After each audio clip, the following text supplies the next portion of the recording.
Hello and welcome to Tiny Table Talk for The Challenge Season 37, Spies, Lies, and Allies, Episode 17. Now before we get into what I have planned for this video, let's hear a word from today's sponsors. Do you have muscles? If you do, you probably had a muscle or two sore. I know I have. I normally get it from working out or sitting at my computer for far too long. That's when I like to reach to the Charles Warren All-Natural Sweet Ginger Vapor Rub. It is made with 6 all-natural oils and butters. And did I mention that the packaging is biodegradable? Another product I love to use is the Coconut Milk and Oats Body and Foot Powder. It's talc-free, baking soda-free, and cornstarch-free, all while keeping my feet sweat-free, and it smells like fresh coconut cake. And right now, if you go to charleswarrenpresents.com and use my promo code at checkout, you can get a discount. All the information and a link is down in the description below. Thank you so much to Charles Warren Presents for sponsoring this video, and now on to Tiny Table Talk. We have made it to and past episode 17 of the season, and there's one reason why we have not made it to the finals just yet, which, my gosh, I can't believe we haven't made it there yet. But the reason why we haven't made it there yet is because TJ had this big twist of Night of Eliminations, and I kind of want to break it down into what I think could happen at the beginning of next episode, how they're going to handle the Night of Eliminations. So first of all, I want to talk about how TJ addresses everyone who is still left in the game after Emmanuel wins against Logan and rejoins the group. That's when TJ says that, oh, there are 10 agents left. Not saying that there are 3 teams left. No, 10 agents, which makes me think that it is going to be a solo game happening from here on out, that the teams have been dissolved once TJ said that there are 10 agents left. Next step is that there are going to be 2 more people eliminated from the game, meaning in my brain, there are going to be 1 woman and 1 man eliminated from the game. How I think that this is going to happen is that with the teams dissolved, it means that Sapphire is no longer the agency. Sapphire and Emmanuel are up for grabs, and what I think is going to happen is, my theory is that everybody is going to get a vote to vote 1 man's name and 1 woman's name. Whoever has the most votes will be sent down to the elimination, and then per how the eliminations have been going, they're going to be able to choose who they want to go up against. If this is the way it is going to be handled, I think it spells bad news for Emmanuel, because he is going to be seeing his second elimination of the night. I think that everybody up on the stairs could fall back on the, vet truce, let's send in the only 2 rookies left in the game, which is Emmy and Emmanuel. They could be voted down, and then they get to choose whoever they want. And I think that if Emmy is sent down, she would choose Amanda. And if Emmanuel is sent down, I don't think he'll pick Devin, because they've been so tight with each other, working together through this game. And Devin has been preaching loyalty and friendship this whole time. So he wouldn't pick Devin, he wouldn't pick CT. So it comes down to Nelson or Kyle. I feel like the edit has been pushing us that we're going to get this Kyle versus Emmanuel fight, because of how Emmanuel has been so cocky in the confessionals, calling Kyle a chicken, saying, Babak, you don't want to pick me, send me into the elimination, you don't want to face me because you're scared of me. Or another possibility that could happen is that once everybody votes, it comes down to Amanda being sent into the elimination because she might not be as connected. And if CT and Emmy have been so close with like Devin and Kyle, they might look to save her from going into her 5th elimination of the season. So I think if Amanda is sent down, she would pick Nany, which could be very interesting to watch. I think that it could be a lot better battle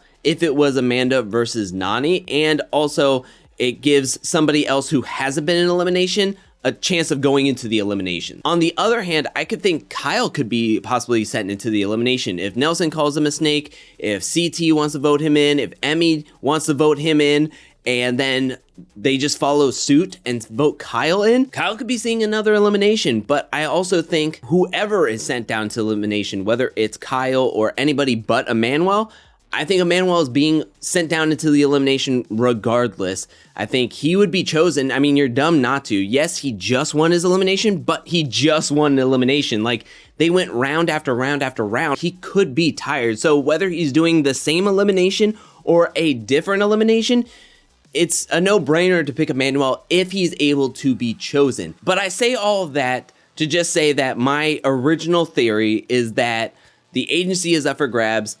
Emmanuel is going to be able to be sent into the elimination again. I think the vets are going to really lean back on the vet truce, which I think is going to be very boring. I think that they're going to pick Emmanuel and Emmy, who then will pick Amanda and Kyle. And then I have to think that Kyle would win against Emmanuel because Kyle would have fresh legs, especially if they're going to be doing the rocket run again, which I hope they change it up. But I think I would give Kyle the win. And then on the other hand, it's going to come down to what the elimination is. I think I would lean Emmy to win an elimination against Amanda. And if that's the case, where Emmy goes down there, wins the elimination, her 5th elimination, she ties the record for most elimination wins in a season. And I think that the 8 people left to be running the final is Casey, Tori, Nani, Emmy, and then you have CT, Devin, Nelson, Kyle. And I think those are going to be the 8 players that are going to be running the finals solo-wise, because I think the first half is going to be a double elimination, and then they're going to do like this whole reflective thing of going back to the challenge house, and then they're going to meet up with TJ and head out to the finals. So I think those are going to be the 8 players that are going to be doing the finals. There might be a purge in the finals where the last man and woman in a certain checkpoint, and then it'll be down to the top 6, which I think happened last season. So that could definitely happen. That's my process and my theory of what's going to happen and who's going to be making it and who's going to be not making it. But what do you think about my theories? Let me know that in the comment section below. Do you agree or do you have a different theory? Let me know that in the comment section below. Something yesterday irritated the crap out of me, and it all had to revolve around the aftermath. Now, on the MTV Challenge YouTube channel, they posted the final aftermath of the season, and it wasn't anything that had to do with the episode because there was a cliffhanger, so they decided to do a special aftermath, which is like a fun little video segment. However, it is 20 minutes long, and they titled it Shiz They Should Have Shown. Now, if you are a longtime challenge viewer, or if you have watched past seasons and then found these on like Daily Motion, they used to have a segment after every season called Shiz They Should Have Shown, and it was the contestants on the season in the confessionals talking after the season had wrapped, and they talk about scenes that didn't make it on air, and they have a good time talking about it. They actually show the scenes that people are talking about in the confessionals. If you have that in your mind, you're thinking, oh, the aftermath is going to be players talking about scenes that weren't shown on camera, and maybe we'll get to see some of them. Wrong. For most of the 20 minutes, it is players talking to each other. It's like Devin and Corey talking to each other, or Ed and Tori, Casey and Nani, Josh and Devin, and they're just asking each other questions like, what was your favorite part of the season? And they say something that has actually shown on the episode. Majority of the 20 minutes is players talking about scenes that were actually shown. There's one segment in this aftermath that is the most interesting, and that is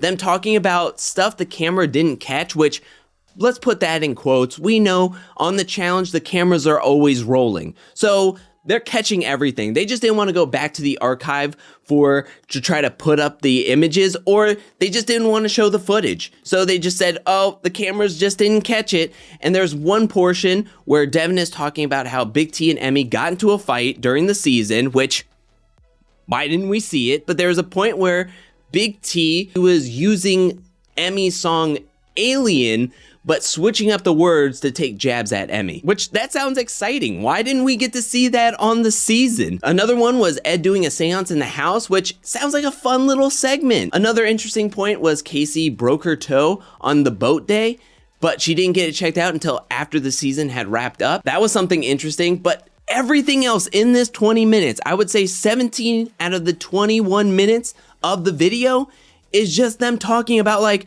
oh, Devin, what was your favorite scene? Oh, well, it was Emmy going into a hall brawl and winning 3-0. Or Josh talking about how much he regrets the Fessy fight. We've already heard everything that they're talking about. We've seen everything that they're talking about. Don't name your video Shiz You Should Have Shown unless you're talking about actual scenes that you should have shown that we didn't get to see on the season. You want to know scenes that should have been shown? Let's see the real scenes of why some of the players were deactivated during the season randomly. Or let's actually see the full Josh and Fessy fight, because every competitor that has talked about the Josh and Fessy fight has all talked about how Josh should have been DQ'd alongside Fessy. I want to see that because on the edit, we didn't get to see anything Josh did that would warrant a DQ, but I want to see exactly what was going on and why everyone thinks that Josh should be DQ'd.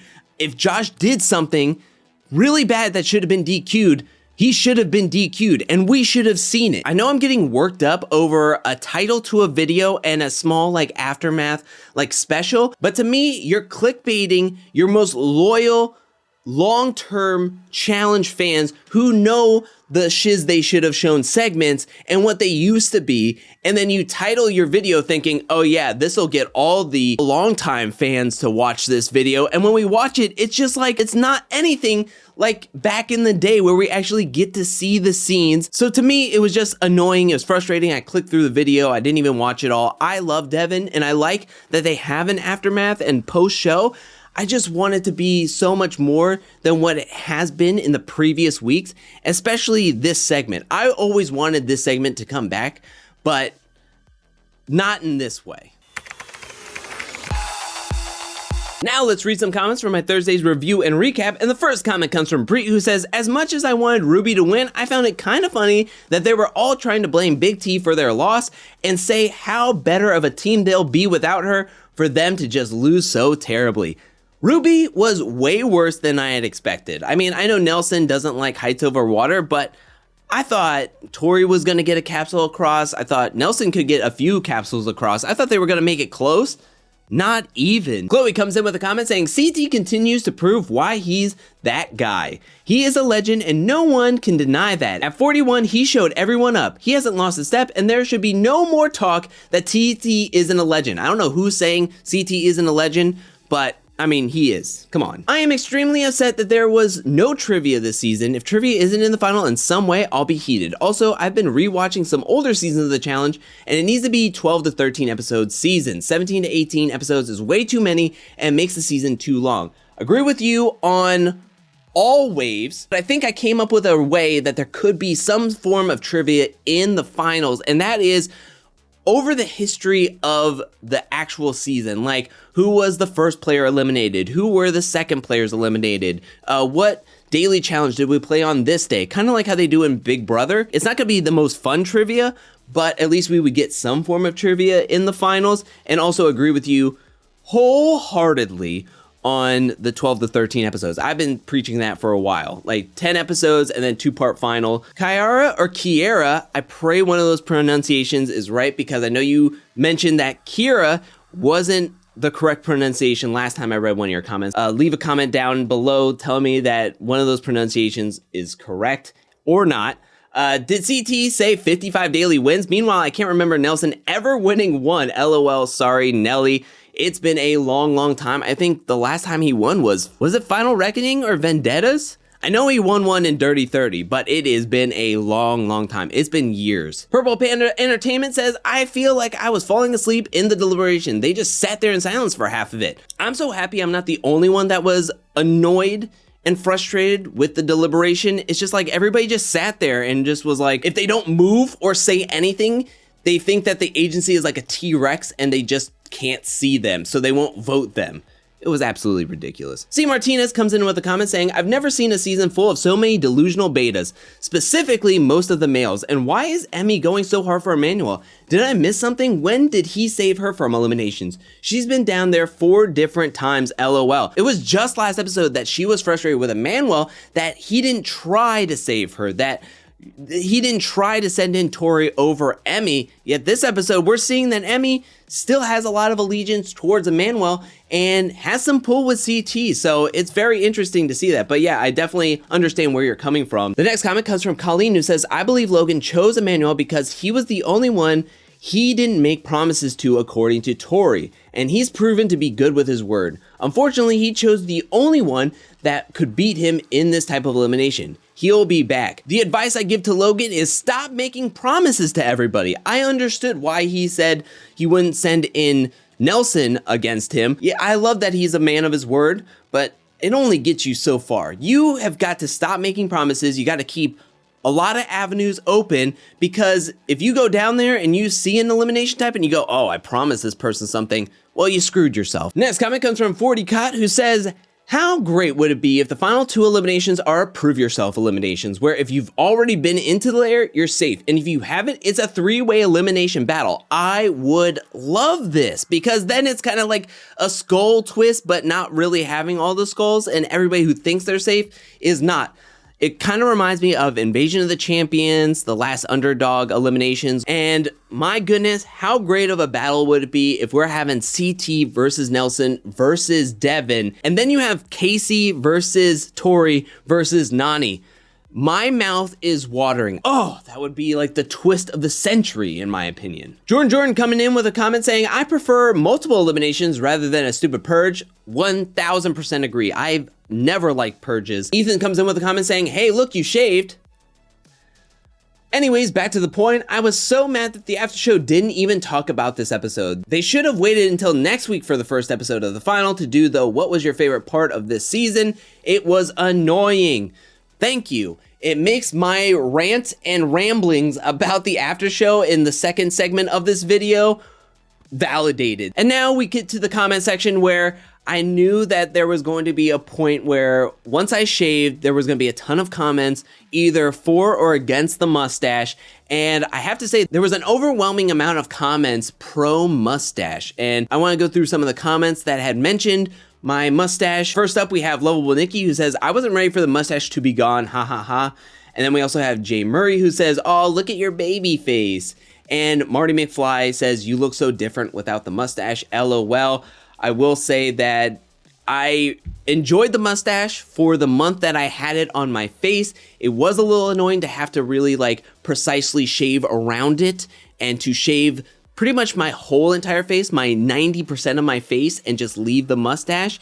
So when it came to December, I wanted to start clean. And now that I'm clean shaven, I really miss my beard. So I'm going to be on the journey back to grow my beard, especially watching All Stars and being inspired by Brad's beard. I don't think I can get it that long, but I will be growing back my beard. So if you are sad that my mustache is gone and that I don't have a beard anymore, alas, do not worry because I will be growing back the beard for this month and for the foreseeable future. But that is it for this week's Tiny Table Talk. What'd you think about this episode? Let me know that in the comment section below. Let me know all your theories about what could be happening on the big twist and who do you think is going to be making it to the finals. Let me know anything and everything down in the comment section below. Did you watch the aftermath? What'd you think about it? Let me know that in the comment section below. And thank you so much for watching. While you're down there, hit that like and subscribe button. I'll be back really soon with more Challenge 37 content, more challenge content, more content in general. But until then, peace.